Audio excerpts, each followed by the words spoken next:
All right, guys. So last week we were talking about ancient Hebrew history, how the Hebrews ended up becoming a nation called Israel, and then how they separated into two nations called Israel and Judah. We spoke of this several times that they were subjugated by other nations, empires, for example. They were defeated by the Chaldeans, enslaved in Babylon. They were then taken over by the Persians, then the Greeks, and they were on their own for a while. And then the Romans took over, and they revolted against the Romans twice.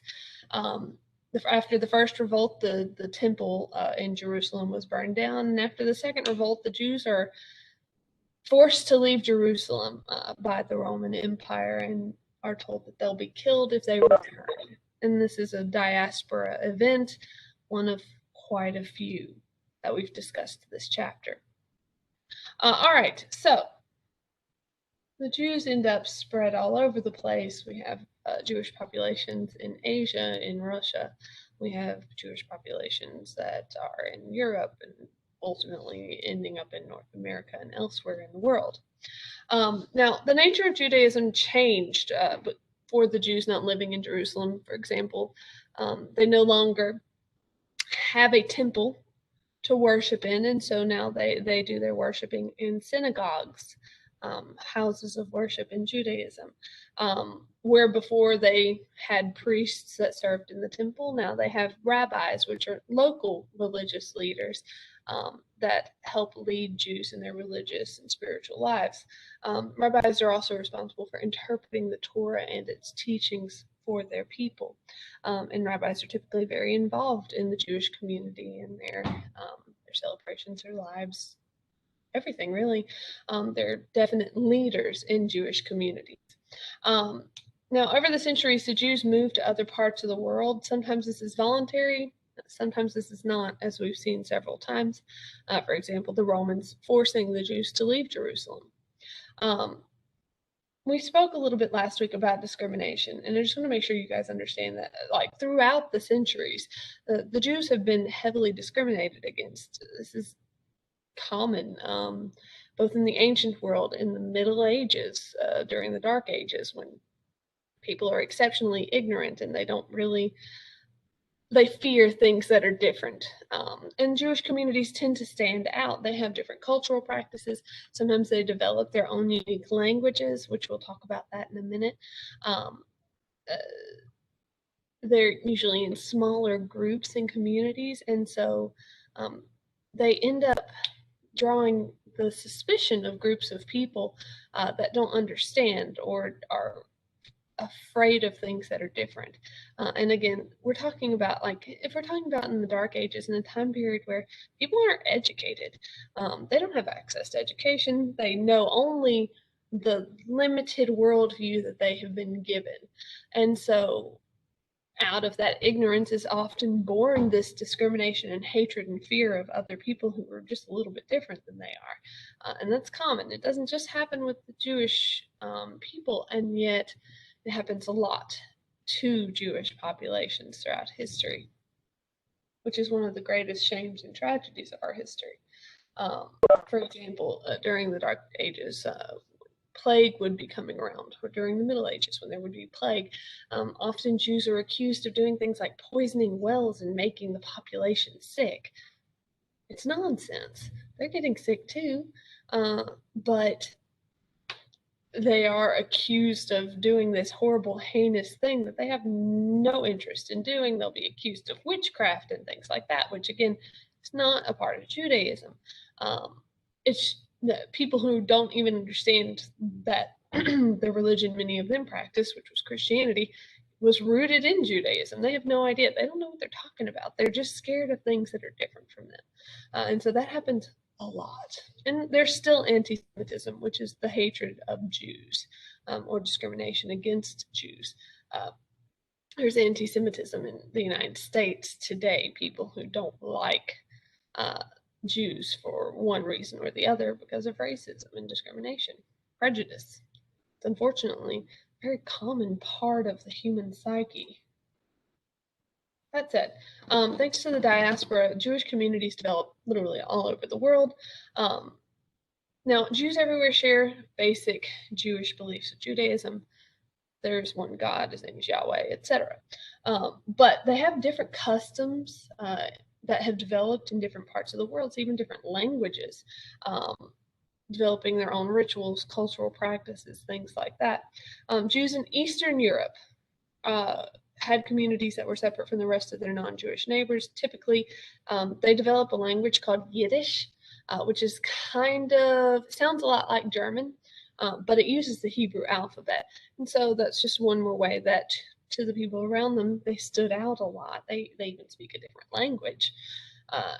And so that sort of thing makes them stand out and tends to make it so that they're sort of a more vulnerable, easy to pick on population. And as we saw with Nazi Germany, the Nazis accused the Jews of being the reason they lost the First World War, even though there were plenty of Jewish men who served in the military during the First War, and were decorated with honors and given medals. And it didn't matter because they were determined to blame somebody, and the Jews were just essentially the easiest target,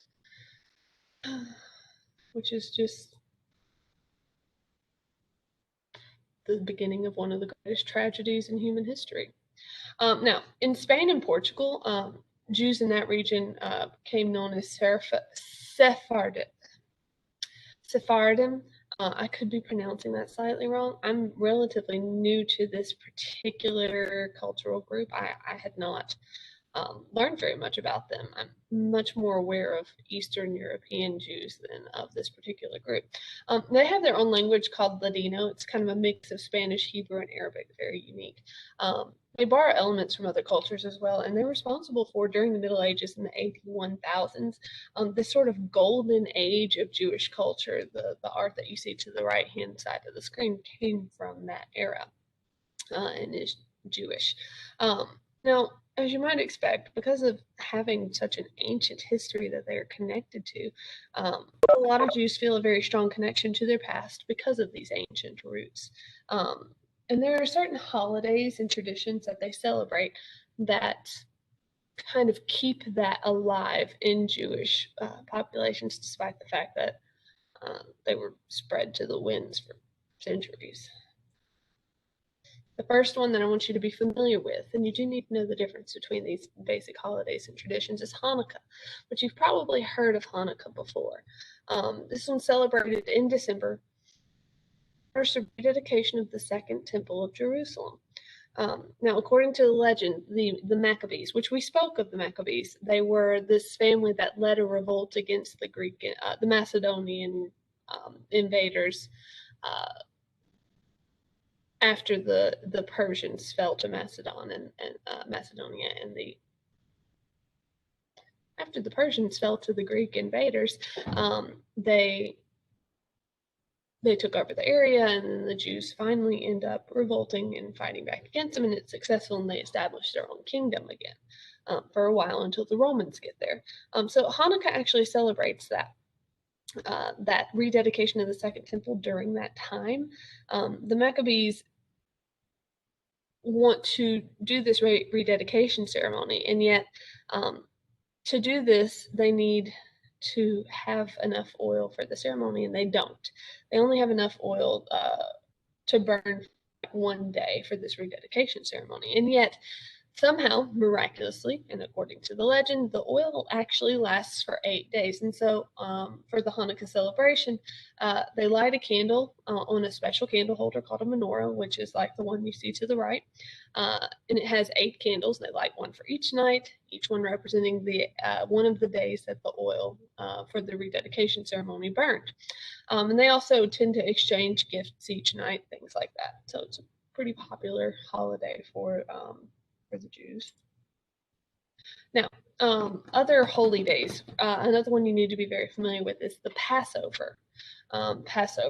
Which is celebrated in March or April. And if any of you have ever seen The Devil's Arithmetic, the Passover celebration or holy day is what is being observed at the beginning of that movie/book.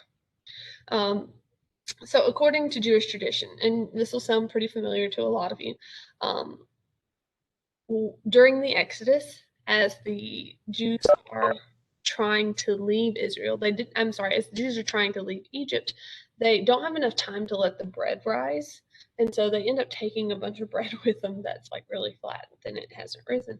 And so for Passover, Jews actually only eat, they eat matzo, which is a flat, unleavened bread that does not rise. Um, they have a special meal that's very ritualistic, ceremonial, and they observe and reflect on the events of the Exodus.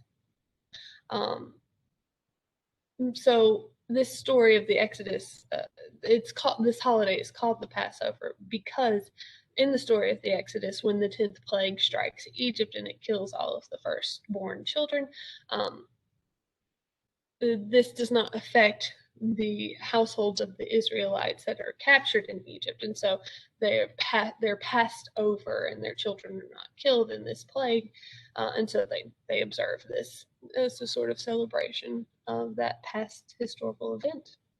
And so Passover is still a big part of their religion, and uh, the story of the Exodus still has a huge role to play in their more current culture and holy days. Now, there are two more, and these are called the high holy days that you need to be familiar with, and they're easily the most sacred of the Jewish holy days. If you haven't figured it out already, the term holy days is directly related to the holy day. That's where that came from. So the high holy days are the most sacred of all the Jewish holy days. They take place in September or October each year. The first one, Rosh Hashanah, celebrates the beginning of a new year in the Jewish calendar, so it's the Jewish New Year, which is pretty straightforward. And then Yom Kippur falls soon afterwards.